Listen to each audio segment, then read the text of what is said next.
Mesdames, Messieurs, bonjour. Je vous souhaite la bienvenue à la conférence de l'ICGN qu'organise l'Institut marocain des administrateurs pour la première fois au Maroc.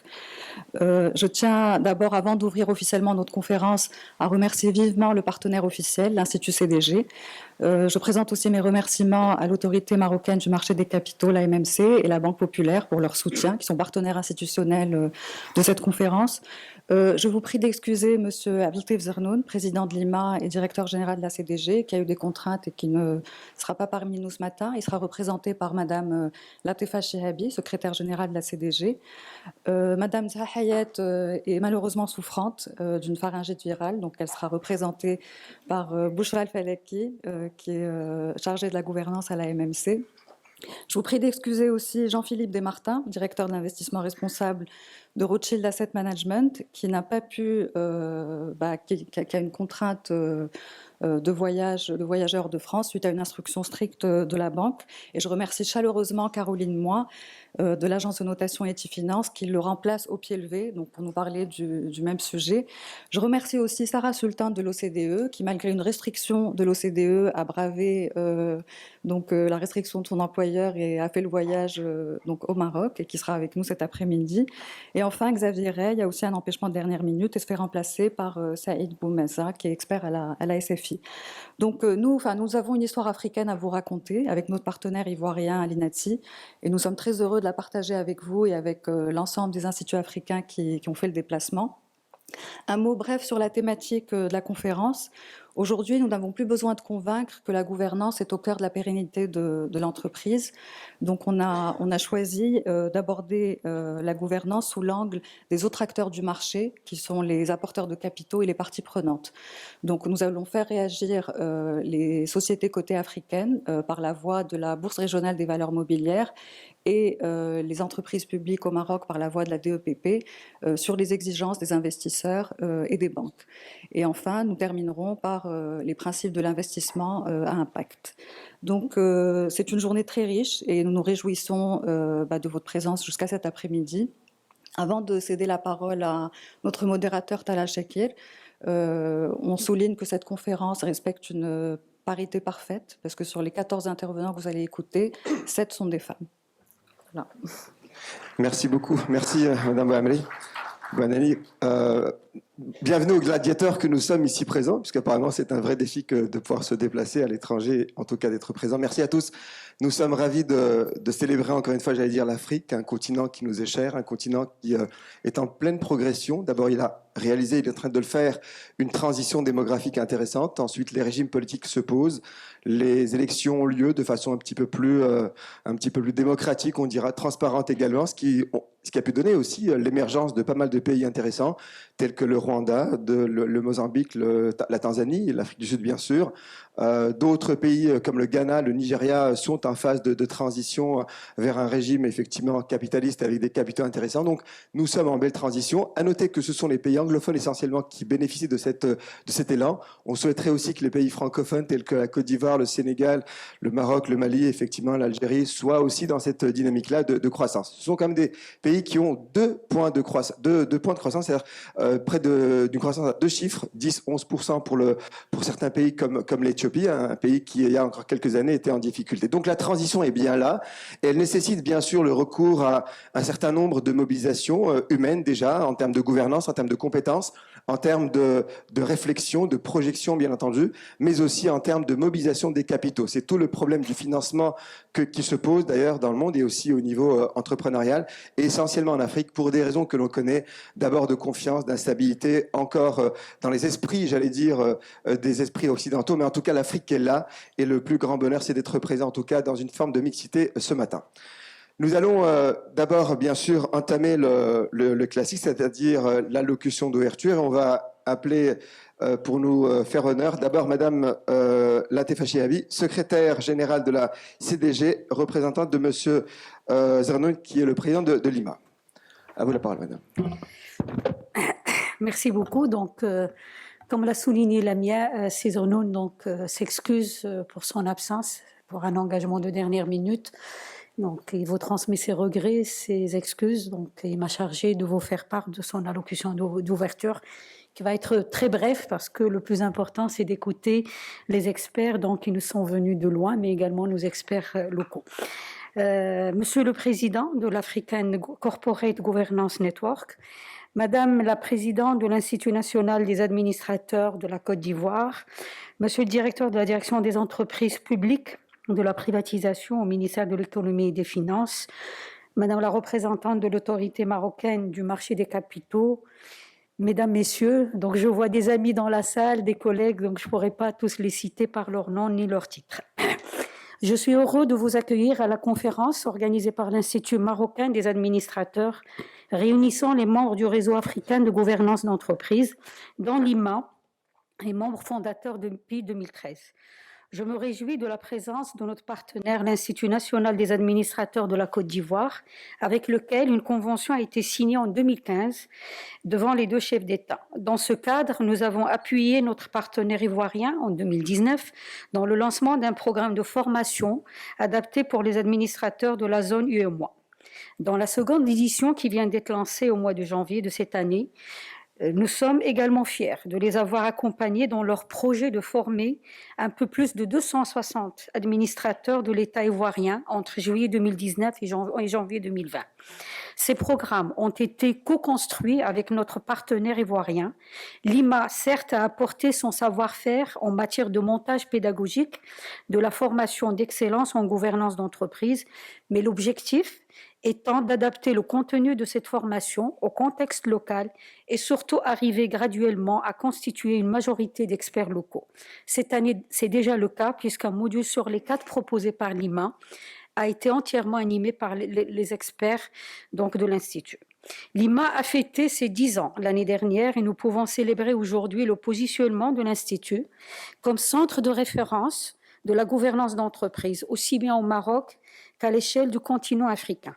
Au-delà de la coopération sud-sud dans le domaine de la formation, l'IMA a été sollicité par le secrétariat de l'Union africaine qu'il a identifié comme l'expert de référence en gouvernance d'entreprise au Maroc pour mener une consultation sur la note d'orientation de l'Union africaine sur la gouvernance d'entreprise dont la publication est attendue courant 2020. Au Maroc, l'IMA est devenu un acteur à part entière dans le paysage de la gouvernance depuis plus de 10 ans. En quelques chiffres, l'IMA, ce sont 210 lauréats du certificat des administrateurs de société, IMA-UIR, donc il y a aussi un partenariat avec donc, l'Université internationale de Rabat, dont près de 30% sont des femmes. 155 lauréats de certificats spécifiques mis en place pour la Banque populaire et les administrations d'État de la DEPP et du Trésor. Cette enquête et publication sur les pratiques de gouvernance de sociétés cotées ou non cotées, soit une publication chaque année depuis 2013. Une trentaine de séminaires et de cycles de formation sur mesure à des entreprises. Une dizaine d'auto-évaluations de conseils d'administration facilités par l'IMA et enfin près d'une cinquantaine de rencontres thématiques et conférences organisées pour sensibiliser, échanger sur les problématiques concrètes en gouvernance d'entreprise. Toutes les avancées de ces dernières années montrent que nos marchés sont de plus en plus soucieux de mettre en place les réformes substantielles permettant une gouvernance efficace, à savoir des administrateurs formés, indépendants et conscients de leurs devoirs et de leurs responsabilités, qui sont capables de mettre en œuvre et d'incarner les réformes inscrites dans les codes et dans les lois. Car c'est là le véritable enjeu lorsque la substance l'emporte sur la forme et qu'une gouvernance adaptée se met en place au service du projet de développement de l'entreprise et non comme un simple exercice de conformité réglementaire. C'est ce que notre conférence va aborder. Comment répondre à la fois aux exigences des régulateurs et surtout à celles des investisseurs internationaux qui sont de plus en plus exigeants sur l'impact de leur investissement, aussi bien au niveau social qu'environnemental. Nous allons clôturer la conférence avec cette thématique d'investissement à impact qui n'est plus à la frontière, mais bien au cœur de la gouvernance. Je souhaite la bienvenue au Maroc aux instituts africains qui ont fait le déplacement pour nous honorer de leur présence. Je cite, et je m'excuse si j'en oublie certains, la Côte d'Ivoire, l'Afrique du Sud, l'Algérie, le Burkina Faso, l'Éthiopie, l'Égypte, le Nigeria et le Sénégal. Enfin, je souhaite d'excellents travaux à notre conférence et je vous remercie. Merci beaucoup. Leila Cheabi, vous êtes revenu sur l'importance de l'image, son rôle et surtout de sa posture par rapport à l'Union africaine. Et on est bien heureux, effectivement, là aussi, politiquement, de rejoindre l'Union africaine depuis le discours de Sa Majesté à Addis Abeba. Suivra donc Madame Bouchra Al-Falaki, qui représente Nezaha Hayat, présidente de l'autorité marocaine du marché des capitaux. À vous la parole, madame.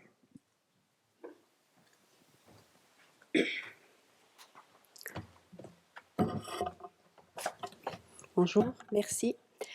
Donc, comme l'a précisé Lamia, je réitère les regrets et les excuses de Madame Zahayet, qui n'a pas pu se joindre à nous aujourd'hui, et cela pour cause d'un petit souci de santé. Et donc, elle m'a chargée de prononcer le discours à sa place. Mesdames et messieurs, je suis très heureuse de prendre part avec vous à cette conférence et je félicite vivement l'IMA ainsi que le Réseau africain de gouvernance d'entreprise pour le choix de la thématique. Un thème qui ne s'invite plus, qui est omniprésent dans tous les débats et à tous les niveaux. En effet, l'accès aux capitaux est un enjeu majeur pour nos entreprises africaines. Ces dernières, majoritairement TPE et PME, ont besoin de capitaux pour financer leur développement. Toutefois, il ne suffit pas d'accéder aux capitaux, il faut également bien les gérer, et ce, en prenant en compte les intérêts des différentes parties prenantes à l'entreprise. Or, ces intérêts deviennent de plus en plus complexes avec la conjonction de plusieurs éléments comme la globalisation des marchés, le changement climatique et les objectifs de développement durable ainsi que l'accélération des technologies d'information.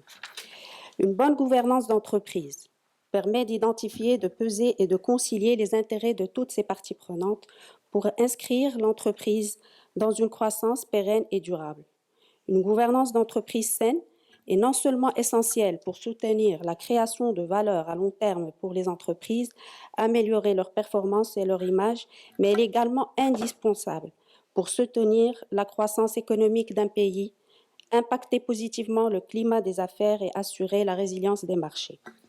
Ainsi, une bonne gouvernance est devenue une préoccupation centrale de tous les acteurs du marché, investisseurs, régulateurs, professionnels, dirigeants, qui ont pris conscience que les crises et les scandales financiers qu'a connus l'histoire ont presque tous un dénominateur commun, une défaillance de la gouvernance.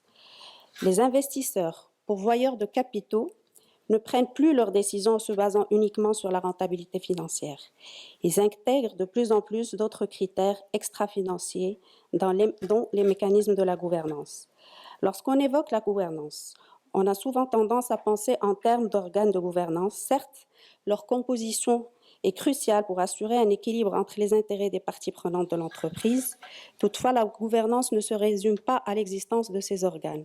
Elle dépend de leur pratique dans l'écoute et la prise en compte des intérêts des parties prenantes, ainsi que dans la transparence et la reddition des comptes. Une bonne gouvernance est donc d'abord une culture de développement durable et ne peut être réduite à une simple conformité réglementaire. En tant que régulateur du marché des capitaux, investi de la mission de protection de l'épargne et soucieux du développement pérenne du marché des capitaux, l'AMMC s'est engagée dans la promotion de la bonne gouvernance dans ses différents aspects, en vue de renforcer la confiance au sein du marché. Nous avons donc utilisé une large panoplie d'outils dans notre approche. D'abord, la sensibilisation, la mobilisation et l'éducation autour des questions liées à la bonne gouvernance. Sur ce volet, la MMC a pris part à des initiatives structurantes, telles que les 2 feuilles de route du secteur financier pour l'alignement sur le développement durable et pour l'émergence de la finance durable en Afrique. Ces initiatives englobent une forte dimension de bonne gouvernance au niveau de tous les acteurs du marché. Ainsi, nous avons publié des guides sur les instruments financiers durables, Green Bonds, Social and Sustainability Bonds. Ces instruments offrent en effet un cadre adéquat pour la bonne gouvernance des levées de fonds par le marché à travers des mécanismes qu'ils offrent pour le suivi rigoureux de l'affectation de ces fonds et leur impact. Nous avons aussi publié un guide sur la responsabilité sociétale des entreprises et le reporting ESG. Ce guide sensibilise sur l'importance de la démarche RSE pour le développement durable de l'entreprise et de son écosystème et sur le rôle central de la gouvernance dans la mise en place et l'amélioration de cette approche. L'autorité a également publié en 2019 un guide visant à assister les personnes assujetties à déployer efficacement les exigences légales et réglementaires en matière de lutte contre le blanchiment d'argent et le financement du terrorisme. Enfin, nous sommes actuellement en train de travailler sur un projet de code de bonne gouvernance dédié aux sociétés qui font appel public à l'épargne. Le deuxième axe de l'action de la MMC est le développement réglementaire, que ce soit de manière directe à travers nos circulaires ou de manière indirecte en conseillant le gouvernement dans le développement de l'arsenal législatif. Ainsi, la loi sur la société anonyme et la circulaire 0319 de la MMC ont progressivement intégré des règles visant l'amélioration de la gouvernance des sociétés faisant appel public à l'épargne en renforçant les mécanismes de contrôle et de transparence.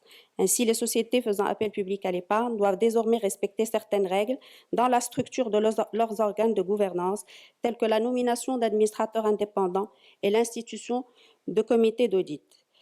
Les standards de communication avec le marché ont aussi été rehaussés en termes de fréquence et de contenu. En effet, nous avons exigé une communication trimestrielle et avons substantiellement enrichi le contenu de l'information périodique en y intégrant notamment une information extra-financière, telle que le commentaire des dirigeants, les rapports spéciaux sur les conventions réglementées, les honoraires des commissaires aux comptes ou le rapport ESG.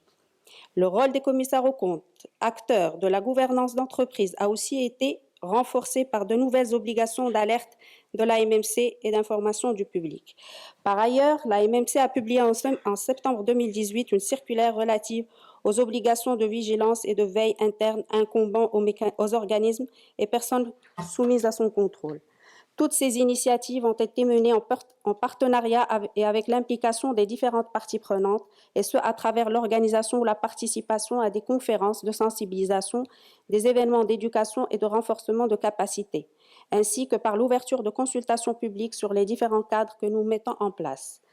En effet, la coopération avec les différentes parties prenantes est essentielle pour mettre en place les pratiques de bonne gouvernance qui soient généralisées. C'est ainsi que, par exemple, la MMC a signé en octobre 2019 une convention de coopération pour la prévention et la lutte contre la corruption avec l'instance nationale de probité et de la prévention et de lutte contre la corruption aux côtés des autres régulateurs.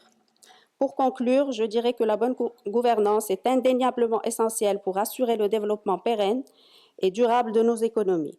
Nous nous réjouissons du mouvement des institutions et forces de nos pays pour travailler individuellement et collectivement afin d'ériger la bonne gouvernance en normes et valeurs fondamentales. Les efforts de l'IMA, du Réseau africain de gouvernance d'entreprise et d'autres instituts s'inscrivent parfaitement dans cette dynamique et sont complémentaires à toutes les autres initiatives. En effet, les administrateurs sont un acteur majeur dans la mise en place, le respect et l'amélioration des règles et pratiques de gouvernance. Une formation en adéquation avec ce rôle leur permettant d'assurer pleinement leur mission est donc essentielle. Je félicite encore une fois les organisateurs de la conférence pour le choix pertinent de la thématique et je suis sûre que cette journée sera très enrichissante grâce aux différents points de vue qui seront exposés. Merci. Merci beaucoup, Bouchra Falaki. Vous représentez l'AMC, vous êtes revenu sur les conditions effectivement de financement avec une économie qu'on dira entre guillemets propre, avec une croissance, un potentiel en termes de PIB, mais aussi une bonne gestion et surtout éviter les cacophonies de gestion qui peuvent frapper certains modes effectivement de structure économique. Toujours en Afrique, bien sûr, et puis en Afrique, vous le savez, on honneur aux dames tout le temps. On se doit de les respecter, on se doit effectivement de les valoriser. On va appeler Madame Viviane Zenon-Kipré, présidente de l'Institut national des administrateurs de Côte d'Ivoire. Madame la représentante de Monsieur le Président de l'Institut marocain des administrateurs, Madame la représentante de Madame la présidente de l'autorité marocaine du marché des capitaux, Monsieur Meshak Joram, président de l'African Corporate Governance Network, ACGN, et président de The Institute of Directors du Kenya, Monsieur Edokosi Amenouvé, directeur général de la Bourse régionale des valeurs mobilières, BRVM, et administrateur de l'INADSI, Mesdames et Messieurs, tous en vos rangs, grades et qualités, tout protocole respecté. De mieux en mieux, la gouvernance d'entreprise se reconnaît, s'admet et s'accepte comme une bataille capitale pour un aboutissement fructueux pour nos économies nationales. Il faut s'en réjouir. Se réjouir de l'applicabilité depuis 2 décennies des codes de gouvernance et surtout des mutations survenues qui rassurent les long-termistes quant à la bonne santé des entreprises. La présente rencontre annuelle DCGN est l'occasion d'examiner les relations entre l'entreprise et les investisseurs, toutes choses subordonnées à l'observation des principes de responsabilité, d'équité, de transparence et de redevabilité dans les pays africains, mais aussi sur tous les continents, qui devraient s'approprier l'adage qui dit « Si tu veux marcher vite, marche seul. Si tu veux aller loin, marche avec les autres. » En ce qui concerne l'Institut national des administrateurs de Côte d'Ivoire, INADSI, l'urgence de la mutualisation de nos efforts respectifs s'imposait. À cet effet, entamée au lendemain de la création de l'INADSI en 2013, cette opération a pris appui sur l'expertise d'un institut frère, en l'occurrence l'Institut marocain des administrateurs, pour guider ses premiers pas. Motivée par les enjeux, une complicité a pris forme entre nos 2 instituts le mardi 20 janvier 2014 à Marrakech, au Palais Royal, à partir de la signature d'un protocole d'accord de coopération entre notre institut, l'INADSI, et l'IMA, en présence des plus hautes autorités de nos 2 pays, à savoir Sa Majesté le roi Mohamed VI, que Dieu l'assiste, et son Excellence M. Alassane Ouattara, président de la République de Côte d'Ivoire. Cet appui de l'IMA s'est avéré déterminant et a permis d'aller loin, confirmant l'adage cité plus haut. Notre partenariat nous a permis d'organiser plusieurs formations, tant au Maroc qu'en Côte d'Ivoire. Et le point d'orgue de ce partenariat reste le lancement du certificat des administrateurs des sociétés de l'espace UEMOA, CAS UEMOA, qui est à sa 2e promotion. Le succès de ce certificat a certainement été essentiel dans l'élaboration d'un autre, destiné cette fois exclusivement aux entreprises aux administrateurs des sociétés publiques, et que nous souhaitons plus être un 2e qu'un second certificat. En prenant le pari de former ensemble les 265 administrateurs des entreprises publiques de Côte d'Ivoire dans le cadre du certificat des administrateurs de sociétés publiques CASP, le challenge était grand. À mi-parcours, nous pouvons affirmer qu'il s'agit bien là d'une mission hautement importante à nous confier par le gouvernement ivoirien à travers le ministère du Budget et du portefeuille de l'État. L'impact, à n'en point douter, rejaillira sur l'économie de la Côte d'Ivoire et inévitablement sur celle de la sous-région.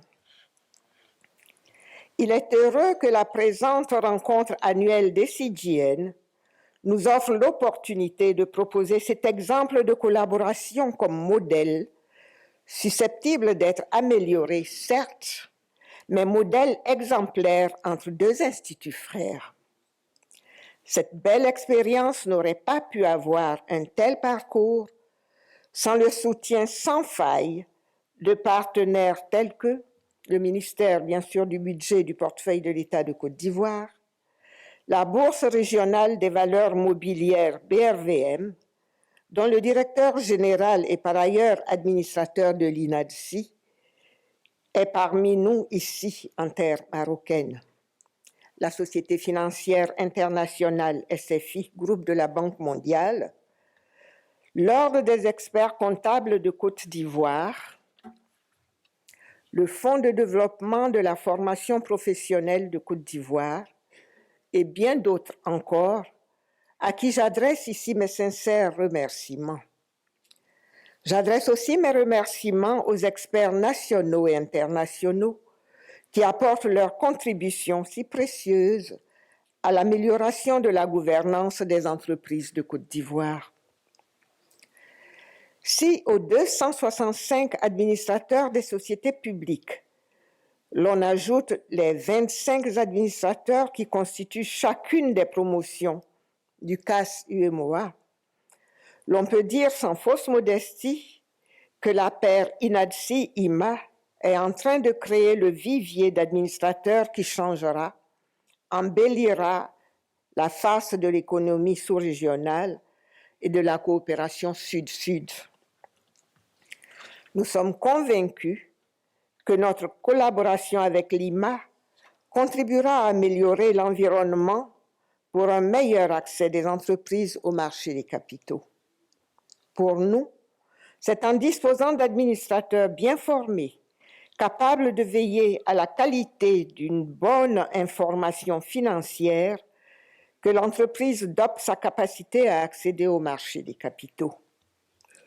Seule une gouvernance d'entreprise efficace peut fournir une information financière fiable, pertinente, non redondante et actuelle, seule garantie pour un investisseur averti.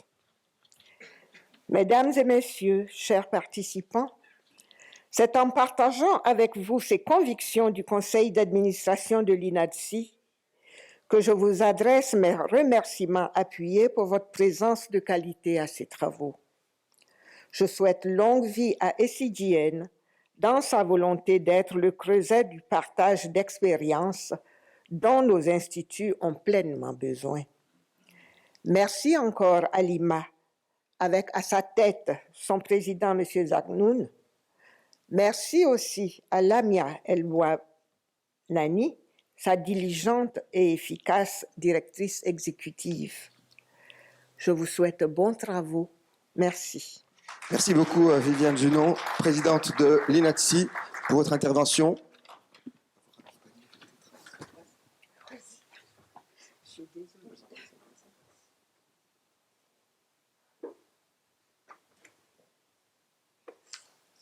Merci beaucoup. Je rappelle que vous êtes revenu sur l'importance effectivement de la mobilisation, de la conjugaison du potentiel que possèdent les pays, nos pays, notamment Côte d'Ivoire et Maroc.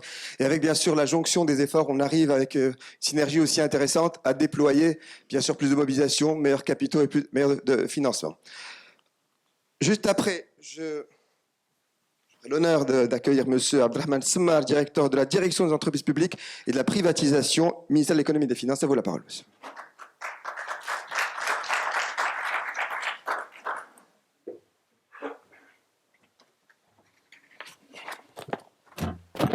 Merci.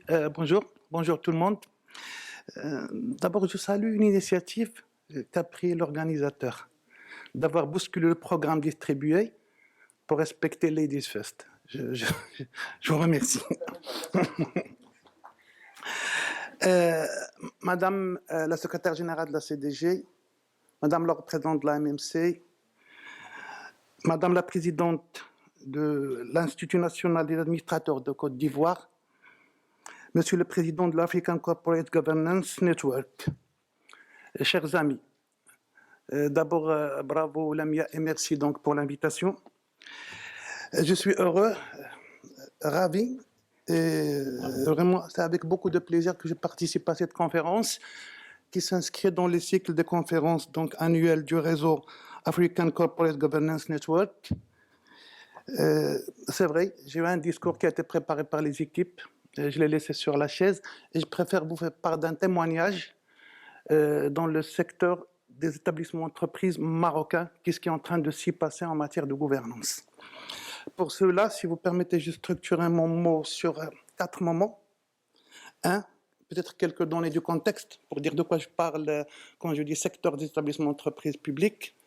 2, quels sont les acquis, mais aussi les faiblesses aujourd'hui en matière de gouvernance. Après, quel déterminant, quel levier pour réussir le bon switch pour que la gouvernance soit au service du développement de ces entreprises et puis finir par peut-être partager avec vous quelques prérequis qui permettraient donc d'enrichir un peu le débat qui suivra. Quand on parle d'établissements d'entreprises publiques au Maroc, en relation avec les investissements, c'est quelque chose comme 10 milliards de dollars, soit les 2/3 de l'investissement public du Maroc, pour vous dire la place de ces entreprises dans la dynamique économique. Quand on parle d'établissements d'entreprises publiques marocaines, on parle de 260 entités qui disposent de quelque chose comme 500 filiales et participations. C'est pour vous dire le nombre important donc, de ces acteurs dans le développement. Enfin, d'autres éléments de contexte, vous l'avez suivi. À côté du développement de son secteur public, le Maroc a clairement affiché sur ces dernières années 2 choses. 1, relancer le programme de privatisation, attirer des investisseurs privés, qu'ils soient étrangers ou nationaux. 2, ça vient d'être acté récemment, il y a moins d'1 mois, nous avons revu notre loi sur les partenariats publics-privés. Tout ça pour vous dire, pour nous, la gouvernance est un vecteur important pour la promotion donc, du rôle du secteur public, mais, je dis toujours mais en bonne symbiose avec la participation du secteur privé, qu'il soit national ou étranger. Où est-ce que nous en sommes? Un tournant majeur a été vécu par le Maroc en 2011 avec la Constitution de 2011 qui avait introduit tout un chapitre dédié à la gouvernance. Et là, je précise, c'est la gouvernance au sens général. Ce dont nous parlons, c'est de la corporate governance. Mais elle trouve ses fondements, elle puise aussi dans ce chapitre sur la bonne gouvernance, qui est donc assise, si je peux me permettre, sur une notion de responsabilité liée à une notion de reddition des comptes. Et ça, c'est là l'importance donc de la gouvernance. Dans le sillage de cette constitution, le Maroc avait adopté, il était parmi les premiers, sinon peut-être l'un des premiers pays africains, à avoir adopté un code en bonne et due forme sur le gouvernement d'entreprise. Code qui s'inspirait du référentiel international le plus en vue à l'époque, c'était le code des Guidelines de l'OCDE pour les entreprises publiques de 2005. Ce code était le fruit d'un travail de 2 ans et plus. Sa force, c'était qu'il a été forgé par une équipe publique-privée, marocaine, mais avec des experts étrangers, des gens du monde des affaires, mais aussi des fonctionnaires, des experts comptables. Et ce code avait introduit un certain nombre de règles importantes qui tendaient à améliorer le fonctionnement des conseils d'administration, notamment en termes de mandat, en termes de nomination, en termes d'approche genre, en termes d'administrateurs indépendants, et surtout en matière d'évaluation. L'une des forces de ce code, disons quelques années après son introduction et son application, c'est qu'il a permis effectivement des changements importants dans le fonctionnement de nos organes. Nous assistons, preuve à l'appui, nous pouvons avoir donc les chiffres, que le Conseil, en termes de respect des réunions, se sont beaucoup améliorés. Nous avons constaté une généralisation des comités d'audit qui se penchent plus sur les enjeux en termes notamment de comptes et de contrôle interne, d'audit interne, de risk management. Nous avons aussi senti une bonne implication donc, des conseils dans des plans pluriannuels pour le développement des entreprises. C'est des acquis. Maintenant, il y a eu des insuffisances, il y a eu des faiblesses. J'étais devant un code, donc j'étais devant un référentiel qui était assis sur des guidelines, sur des recommandations, sur des bonnes pratiques. Il est vrai que le concepteur du code avait adopté un principe fondamental, celui de la comply or explain. Vous deviez appliquer cette recommandation, sinon vous êtes tenu de vous en expliquer. L'une des faiblesses de cette approche, c'est que le comply or explain n'était pas associé à une sanction positive ou négative en cas de non-application. Et c'est là, je crois, l'un des enjeux majeurs du développement de la gouvernance de demain. Nous sommes fiers d'avoir adopté une démarche pédagogique, progressive, qui incitait à adopter de bonnes règles. Aujourd'hui, et j'en viens donc à mon troisième moment de ce mot, il est temps de faire une rupture. Il est temps de réaliser le switch. Sur quel levier nous devons agir? Nous avions préconisé en 2012 l'introduction d'administrateurs indépendants. Cela n'a pas été respecté comme il faut. Nous avons eu un premier mouvement en 2019 avec ce qu'a présenté Mme Falaki. La loi sur la SA a introduit dans la loi l'obligation d'avoir des administrateurs indépendants et c'est en train d'être implémenté. Notre ambition est un peu plus grande. Nous allons introduire dans la loi sur les établissements d'entreprise publiques la nécessité et l'obligation d'avoir des administrateurs indépendants dans les établissements et dans les entreprises publiques. Un deuxième vecteur sur lequel peut-être l'évolution n'a pas été au rendez-vous, alors que les pratiques mondiales, les témoignages mondiaux, les réalités, les études le confirment. L'approche genre n'a pas été respectée. D'ailleurs, ni dans le secteur privé, ni dans le secteur public. Nous sommes à moins de 10% de représentation. Nous constituons, si je peux me permettre ce clin d'œil à mes équipes, nous constituons une exception. Sur 100 mandats d'administrateurs que nous gérons, 40 sont assurés par des dames. Alors que la moyenne est entre 7 et 8. Donc ça aussi, il y aura une règle de droit pour introduire l'approche genre dans les conseils des établissements d'entreprise publiques. Vous en convenez, c'est avec une certaine progressivité. Un autre switch qui aura lieu, c'est l'évaluation. Dans le code, nous avions prévu un dispositif d'évaluation, soit une auto-évaluation, qui peut être factuelle, réalisée par ce conseil, comme nous avions prévu une évaluation indépendante. Il faut être réaliste. Un conseil d'administrateurs composé par des représentants d'entités publiques est marqué, parce que M. Belkahia, expert en la matière, qualifierait d'une certaine courtoisie. Alors qu'un évaluateur externe peut se permettre de dire « Madame ou Monsieur ne s'implique pas dans les travaux du Conseil », « Madame ou Monsieur se fait représenter alors que la loi prévoit ceci », ou bien que l'établissement ne prépare pas ce dossier à l'avance, donc il faut instaurer cette règle donc, de l'évaluation. J'en viens à ce qu'on va faire ou essayer de faire au Maroc. Pour terminer, nous sommes en train de préparer un projet de loi. Un projet de loi qui lie intimement le dispositif de contrôle sur chaque établissement, chaque entreprise à son dispositif de gouvernance.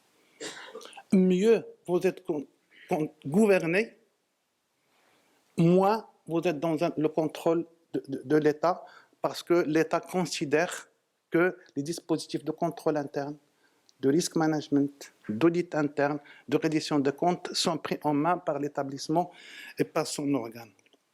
Pour réussir ce changement, il ne suffit pas d'édicter une loi ou bien des textes d'application. Il faut un travail de préparation dans le temps. Et c'est ce qu'on a essayé de faire, notamment en matière de formation. Vous ne pouvez pas prétendre à des administrateurs professionnels, qu'ils soient dans le public ou qu'ils soient dans le privé, si vous n'avez pas préparé la bonne pépinière, vous ne l'avez pas formalisée. Et je crois que l'action globale de l'IMA et donc des entités similaires s'inscrit dans cette dynamique et nous étions parmi ceux qui ont donc adhéré à cette formation. Le deuxième point, c'est un travail de fond de communication avec les établissements concernés, leur ministère de tutelle, mais aussi tout l'écosystème qui les englobe. Le troisième, et je crois le plus important, c'est un véritable portage politique de ce chantier de réforme et de renforcement, d'amélioration de la gouvernance avec un certain degré de volontarisme. Et puis le dernier, pour ne pas être trop long, c'est justement ne pas s'enfermer, mais être dans un système de réseautage, dans un système d'échange et d'écoute des bonnes pratiques qui se passent dans le monde. Et je vous remercie. Merci beaucoup, Monsieur Abdelrahman Semmar. Merci d'être revenu sur l'importance de, tout simplement, de la privatisation qui commence à reprendre effectivement de l'importance et surtout les partenariats 3P public-privé, avec aussi la gouvernance qui fait partie de l'article 1er de notre Constitution, à savoir responsabilité et reddition des comptes. Et puis également, vous êtes venu sur les limites qu'il y a eu, c'est-à-dire cette situation un peu où on devrait switcher vers une forme de rupture et une rupture avec des administrateurs indépendants, avec toute la loi qui devrait venir, sa praticité. Merci d'être revenu sur le genre, objet de notre préférence tout à l'heure, vous avez bien compris. Merci beaucoup. On va passer maintenant à Monsieur Meshach Joran, président de l'African Corporate Governance Network. Bienvenue à vous.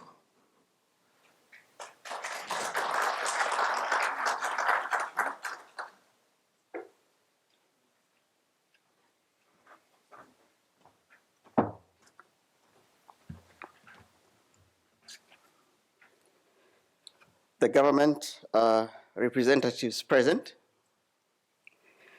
presidents of IODs, distinguished ladies, distinguished guests, ladies and gentlemen, good morning.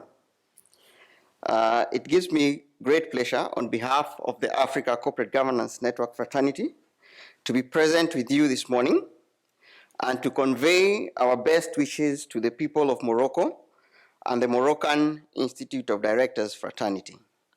Allow me to say that it is my first time to be in Morocco, and I'm very grateful for the hospitality that we have received, that I have received, and that we've also received as members of the SCGN from the Moroccan team.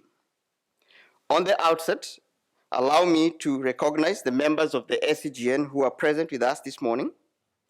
We have Nigeria, Senegal, Ivory Coast, Ethiopia, Algeria, Burkina Faso, Egypt, and representative organizations from South Africa.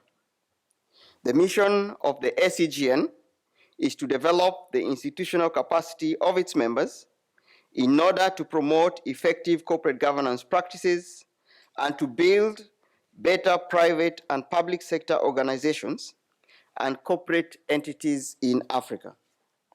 We seek to add value to the role of directors by promoting standards of good governance, and our vision is for Africa to lead by example and to be committed to effective ethical leadership. In this regard, therefore, we stand in support of the Moroccan Institute of Directors and their counterparts in the French-speaking regions in Africa in the promotion of corporate governance through this conference, and I call on all of us to support the Institute in fulfilling its long-term goals and objectives. Let us pay our subscriptions as members and support and participate in the training and networking initiatives and support in the advocacy for good corporate governance in Africa. With these few remarks, ladies and gentlemen, I want to wish all of us the best in our deliberations for the rest of the day. Thank you very much. Merci beaucoup, Monsieur Meshach Joram. Je vous rappelle, vous êtes revenu rapidement sur la fonction effectivement de la bonne gouvernance également dans les pays et l'Afrique comme pôle leader probablement dans l'avenir. Merci beaucoup. Alors, je remercie encore une fois Monsieur Meshach Joram.